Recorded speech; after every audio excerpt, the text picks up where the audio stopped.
خدای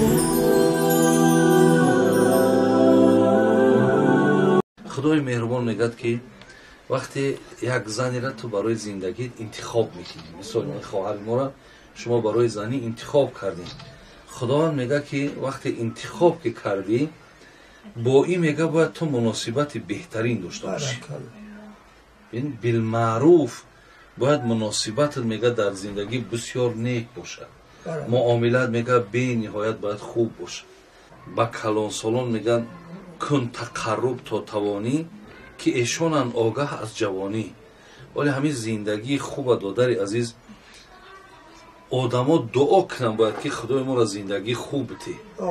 اگر معامله خودت معامله خواهرمان اگر یک خیل باشد، نقص باشد، یا دیگر را فهمین یا دیگر را حرمت کنین، با خدای مهربان قسم شما هر روزتون بهترین روزه، بهترین روزه. لیکن خدای نکرده اگر معامله ها را بد کردین، مناسبت ها را بد کردین، هر روز شما رنگ سال میگذره. زین لحاظ الله مهربان گفته است که مناسبت خوب کن. حتی در دوام آیت بین چی میگه؟ میگه فاین کریتموهن، حتی میگه که اگر مبادایی که اگر زن دادر عزیز اولی در دوام زندگی با میبینی همه زنها دا، حتی زنهای پیامبرا دا بعضی نازها، بعضی کرشمه ها، بعضی مقصد نافهمی ها، خب یکی میگه الله مهربان میگه اگر سر زد خداوند چی میگه؟ فعسا ان تکرهوا شیئا، هیچ وقت میگه فکرت عوض نکن، در رو مقصد آدم میان شبستاو این نمیشوه، مقتی این نمیتونم، این مثال دیگه در کار نیست. الله میگه هیچ وقت این نیتها را در پیش نکن. مرد باید میگه در هر یک کاری که مثال میبینی یکان کارای میده بسیاره، در حال میگه آدم غضبناک نشود. زیرا میگه اگر یک کاری زن غضبناکت کرد، کار دیگری داره با راضی میکنه. یعنی انسان باید از اینها دادرای عزیز باید خوب استفاده برید. همچنان خواهر عزیز شما در با این روزها و ساعتها مبارکتون شوه و همین گویم فردوسی در شاهنامش یک مصرع ها داره که مصرع یا همش معنای قرآن و حدیث هست.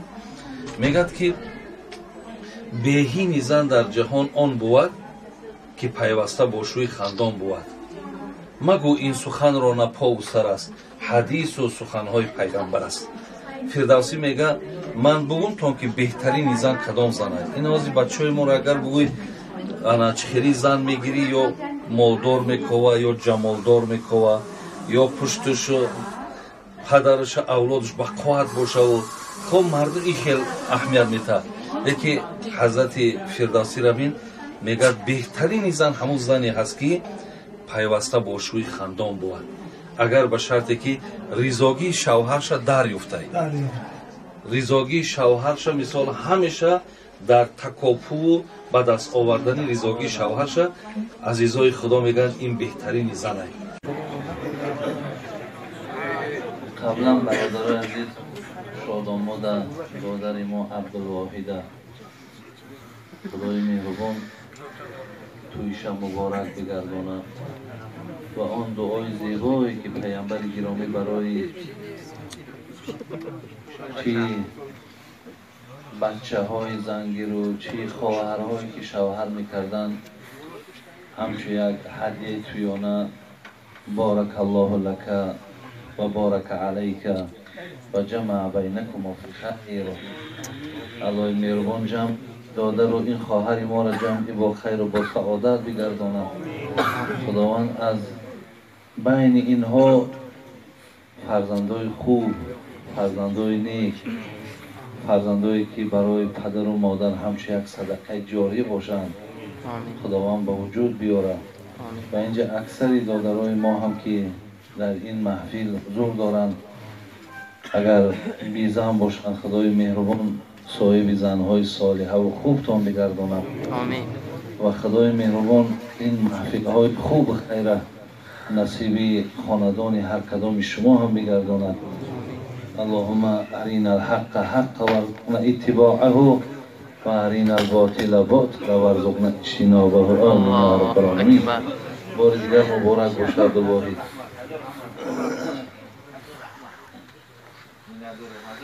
الحمد لله رب العالمين والعاقبة للمتقين ولا حول ولا قوة إلا بالله العلي العظيم والصلاة والسلام على سيد الأولين والآخرين وعلى آله وأصحابه إلى يوم الدين. السلام علیکم حضور محترم، برادران بسیار عزیز و گرامی. حقیقتاً محفل ما بسیار محفل خیر و محفل بسیار بسیار نیکی هست. برادران عزیز، یکی از نشانه های خیر این و نیکی این الله مهربان این چقدر برادرای ما از راه های دور و نزدیک جمع آمدن. از این عدد ما و شما هم زیادتر، چگونه ای که الله و ما یعلم جنود ربک الا هو، خدا میگه عدد ملائکه های مرا هیچ کس بجز من نمیداند. از ماها در چند برابر زیاد ملائکه ها نزد خداوند. از این محفل ما و شما که نزد الله می رود، خداوند همه اونها را شاهد می گیرد. اشهدوکم انی قد غفرت لهم. همه ملائکه چی میگن؟ الله همه تان شاهد باشید که آن جمع بندگانی که حقیقتا مانده بودند، خسته بودند، گویم شاید که بعضی مشغولیت های دیگر هم داشتند، ولی آمدن در این محفل خیر با دعوت این صاحبان توی اشتراک کردند. با توفیل این محفل خیر من همه اونها را یکایک مغفرت گناه کردم. خدای مهربان از این بالاترین هدیه‌اش همه شما را برخوردار بگرداند و در دلهای شما محبتی نشستن در این گونه محفل و مجلس بر دوام نگه بدارد. بابای حاجی ایوب و برادرمان معلم شاعر که سببگار این محفل های خیر شدند، خدای مهربان راحت فرزنداتون بینین. الله مهربان راحت نبیره هاشون نصیبشون بگردان و خدای مهربان این فرزندارم پیروی این گونه پدرهایی که جانبدار این گونه محفل های خوب هستند، خدای مهربان این فرزندار هم راه روی این پدر و این اولادهاشون بگردان. خدای مهربان خاتمه های همه ما و شما را بخیر کنه. خدا کارهای همه شما در برار برکت یا الله مهربان درمندها باشین. خدا شفای کامل تانتیا.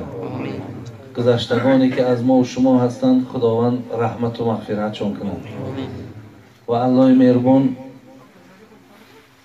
هر یک تمنیات، هر یک مقصودهایی که نیک باشند الله از همه شما برآورده بگردانه. ربنا آتنا فی الدنیا حسنه و فی الاخرة حسنه و قنا عذاب النار یا رب العالمین. برادران عزیز و گرامی، خداوند خیر تید این خاری های ما را، این دو درچه های ما را که خیلی مجلس ما و شما را گرم کردن. من هم یک تبریکات برای همین عبدالواحد و دیروز برای دادرمان دلاورشا نصیحت های داشتم که 10 نصیحتی حضرت امام احمد حنبل به فرزندش. انشاءالله گمانم همین است که شیخ سعدی می گفت ما نصیحت به جای خود کردیم، روزگار بدین به سر بردیم. چون نآید به گوش رغبت کس، بر رسولان پیام باشد و بس. از ما فقط رسانیدن ای برادران عزیز. ما آن نصیحت های بسیار بلنده که امام احمد حنبل به فرزندش کرده بود دیروز برای این دادرای شاه داماد ما کردیم. از خدا امید داریم که اگر پیروی از این گفته عزیزای خدا را در گوشهاشون اگر جای کنند، همون راحت و همون لذت و و همان خیری را که این بزرگ خدا گفت، خدا خواه نصیب زندگی شما هم می شود. زین لحاظ بار دیگر از نام خودم، از نام همه شما دادرای عزیز، خاندان این برادران تبریک و تهنیت میگوییم. برادری ما برای خودشون اکای دولت خوجه هم دعای خیر خواستن. خدای مهربان این برادر ما را هم که امروز در نیم دعاش هم داده بودیم، در بین جمع آمد. خداوند انشاءالله یگان خیر خوبی داره که بابای حاجی ایوب در نسبت او دعای خیر طلب دارد.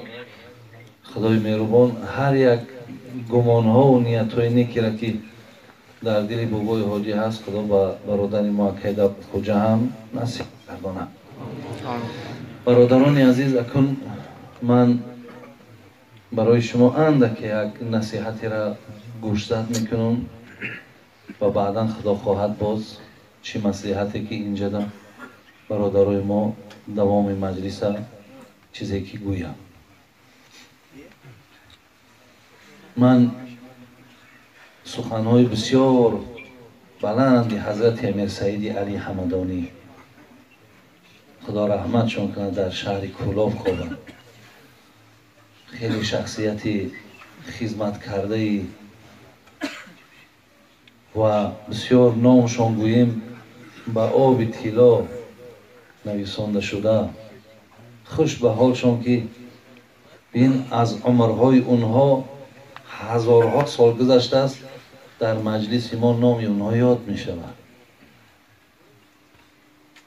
فردوسی میگه جهان یادگار است و ما رفتنی، زی مردم نماند بجز گفتنی، به نام نکو گر بمیرم رواست، مرا نام باید تن مرگ راست.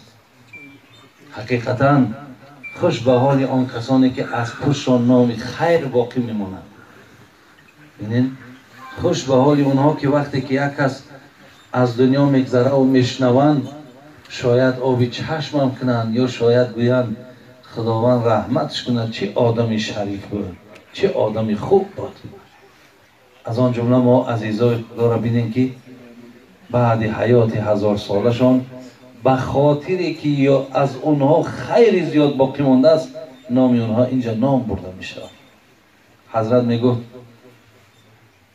نه دیده بود که جستجویش نکند، نه کام و زبان که گفتگویش نکند، هر دل که در او مهر الهی نبود، گر پیشی سگ افکنه بویش نکند.